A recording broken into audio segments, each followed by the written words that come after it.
Bismillahirrahmanirrahim, seri ke-13 untuk kuliah dasar Tauhid 1, modul kuliah dasar Tauhid 1 KW01 di www.kuliahwisatahati.com. Bismillahirrahmanirrahim. Assalamualaikum warahmatullahi wabarakatuh. Saya pernah menulis di Instagram dengan izin Allah bahwa kenapa kita kudu minta doa yang kemarinan kita belajar.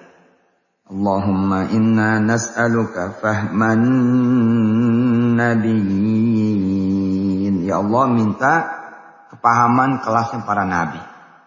Minta pengertiannya dengan pengertian kelasnya para nabi. Minta tahu hakikat, tahu syariat kelasnya para nabi. Wa hifdzal mursalin, dan ingatan, akal, pikiran, penjagaan kelasnya para rasul.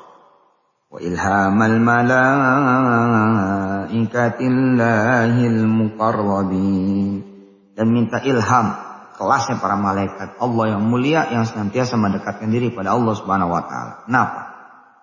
Kita belajar dari Al-Qur'anul Karim. Bagaimana kemudian enggak ada para nabi yang enggak di-coaching oleh Allah, yang enggak ditarbiyahi oleh Allah, yang enggak dididik oleh Allah dengan keras, dengan hebat, dengan persoalan, permasalahan, kesulitan yang kelasnya ini bahkan cenderung berganda-ganda.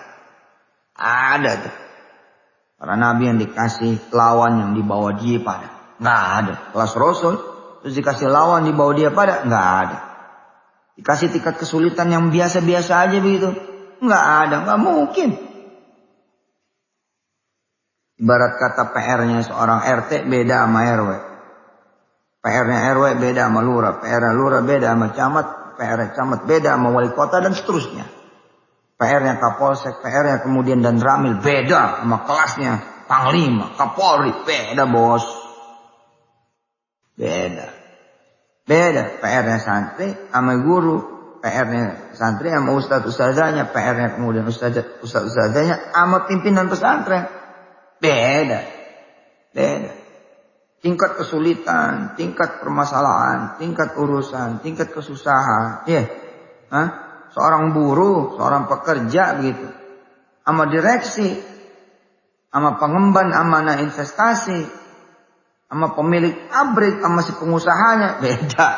Beda beneran. Makanya itu banyak doain. Bener daripada marah-marah. Nih udah kerja nih, mana nih gajinya. Jangan begitu, kelasnya beda. Aduh, doain aja. Benar. Kelas bujangan beda sama kelas yang udah menikah. Beda, yang masih lajang, yang masih gadis beda. Sama yang udah punya anak beda. Kira-kira begitu. Nah, kelas para nabi ini Allah. Lawannya Nabi Allah Adam siapa? Setan langsung. Kalau kita gak kelihatan. Kalau Nabi Adam benar. Hadap-hadapan ya. Wah, beda tapi mampu tuh. Mampu nanganin. Ya. Mampu kemudian menang, mampu ngejatoin, mampu sukses, ya. Bagaimana kemudian kita belajar kisah-kisah nabi-nabi berikutnya sampai kepada Nabi Muhammad SAW. Nggak ada yang kaleng-kaleng. Istilah orang ya sekarang ya, dari 2018, 19, 2020 nih. Rekamannya di 2020. Ada istilah kaleng-kaleng. Ya. Maksudnya nggak asli gitu loh. Nah, nggak ada kan.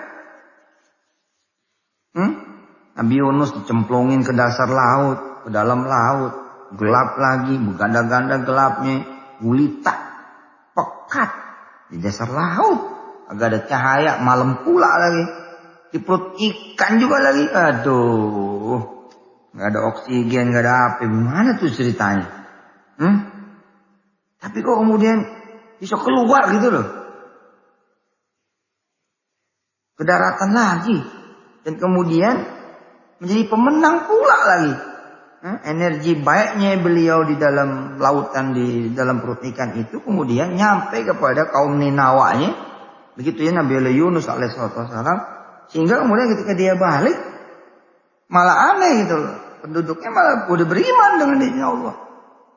Energi hati yang kayak apa, energi pikiran, kepasrahan, tawakalan yang kayak apa.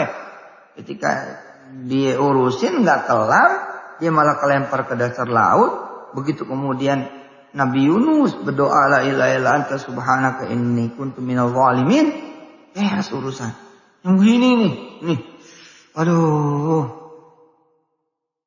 Nabi Daud lawannya Jalut. Beduh, anak kecil ya. Pada saat Nabi Daud berhadapan dengan Jalut. Jalut raksasa yang udah menumbangkan, menumpas, menghancurkan desa demi desa. Kota demi kota, kerajaan demi kerajaan. Nah ketemu Daud yang masih anak kecil, masih bocah. Belum jadi ayahnya Sulaiman. Dan masih menjadi prajurit belakangnya Talut. Itu. Tapi kemudian Nabi Daud berhasil menghajar Jalut. Nabi Sulaiman kemudian membangun lagi kerajaannya dengan izin Allah. Dikasih sama Allah kerajaan yang jauh melebihi kerajaan ayahnya Daud. Bagaimana ceritanya? Sampai kemudian apa itu? Nabi Ibrahim, Ismail, Ishak, Yakub, terus sampai ke bawah-bawahnya. Sampai kemudian ketemu Nabi Isa dan Nabi Muhammad SAW. Allahu Akbar. Ilmu, kekuatan, kebisaan, kemampuan yang Allah berikan kepada beliau-beliau itu, pada para nabi dan para rasul. Itu yang kita minta. Apa enggak kejam nih doa? Enggak hebat nih doa. Waduh, kita baru dikasih gitu, saya tulis di Instagram ya. Yusuf Mansur New, di Facebook juga, di Twitter, di Telegram. Kita baru dikasih lawan ukurannya masih sepantar gitu. Sama-sama teman pabrik, sama-sama tetangganya, sama-sama kerabatnya, sama-sama saudaranya. Sama-sama manusia biasanya begitu. Sepantar pula lagi secara dalam tanda petik derajat sosial, derajat harta, derajat power, derajat kedudukan. Itu udah puyeng-puyeng itu. Udah puyeng-puyeng itu bener. Kita dikasih urusan atau anak aja. Aduh, kalau nggak dikasih ilmunya sama Allah, mati kita. Kita ngadepin satu bini aja, hancur hidup. Kalau nggak dikasih ilmu, para istri dikasih kemudian PR satu suami doangan nih, satu laki dari seluruh laki di seluruh dunia gitu. Dikasih PR satu doang nih laki. Bisa nggak beres urusan. Sekelempar gitu. Teman-teman tuh dikasih urusan begitu saya tulis. Pinjaman online doangan. Waduh. Udah gak enak tidur, gak enak makan, gak enak nelen. Allah Akbar. Gimana dikasih urusan pinjaman senegara. Waduh. Yusuf Mansur nih dikasih urusan pinjaman sedarul Quran. Kita pilih subhanallah gitu loh. Kita minta sama Allah ya kan. Kemarinan kapan itu ada jemaah gitu punya urusan 600 miliar. Memang sih bukan ukuran biasa deh. Bukan urusan biasa dah gitu. Tapi saya dengerin itu tuh orang ngomong. Ya siapa juga yang bilang 600 miliar itu kecil ya. Udah lah. Gede banget itu. 600 miliar. Tapi kan kalau udah Allah bilang kecil mah ya. Mana ada yang gede? Nah secara kemudian saya mikir. Ya Allah iya. Kayak apa gedenya sih perasaan kita ini. Ketika kita berdoa. Kayak doa yang diajarin kemarinan dan hari ini saya ulang. Allahumma inna nas'aluka fahman nabiyyin. Wa hifdzal mursalin. Wa ilhamal malaikatillahil muqarrabin. Nah saya kok dengarnya kayak. Nggak ada yang gede gitu ya. Bagaimana ceritanya gede coba? Yang kita minta sama Allah apa coba? Rizki 200 triliun tiap bulan. Benar-benar tiap bulan. Sepanjang umur. Sepanjang hayat. Buat saya. Buat keluarga besar kami semua. Buat Darul Quran. Emang buat apa tuh duit? Buat bikin lembaga pendidikan. Dari mulai TK, SD, SMP sampai perguruan tinggi. Di seluruh kota. Di seluruh tanah air. Dan di dunia. Nah terus saya nggak memandang itu jadi gede gitu loh. Kenapa? Karena ada Allah kan. Kecil amat sih gitu ya kan. Ada Allah yang maha besar. Miskin amat gitu ada Allah yang maha kaya. Lemah amat gitu ada Allah yang maha kuat. Duit itu juga kita pakai buat apa? Buat bikin rumah-rumah tahfiz seluruh desa. 84.000 desa. Bukan 1 unit lagi nih. 2-3 unit tiap desa. Di seluruh tanah air. Di seluruh bahkan di desa-desa di dunia. Bisa insya Allah. Kita udah ada di Macedonia juga. Di satu desa di Gaza, Palestina juga. Dan insya Allah di banyak negara lagi. Ya itu kan triliunan udah, bukan cerita 600 miliar. Terus yang urusannya pribadi punya nih sama Darul Quran Petren. Urusannya saya nyampe tuh. Alhamdulillah 300 miliar. Puyeng, iya puyeng. Tapi karena ada kepahaman dari Allah, ada ilmu. Ya, enggak tuh. Biasa aja gitu. Insya Allah, benar. Ongoing proses selesai dan bahkan menggelegar. Karena dia bukan menjadi beban yang kemudian gimana-gimana. Kagak. Itu bakal jadi fondasi nanti kelak yang triliunan sifatnya gitu.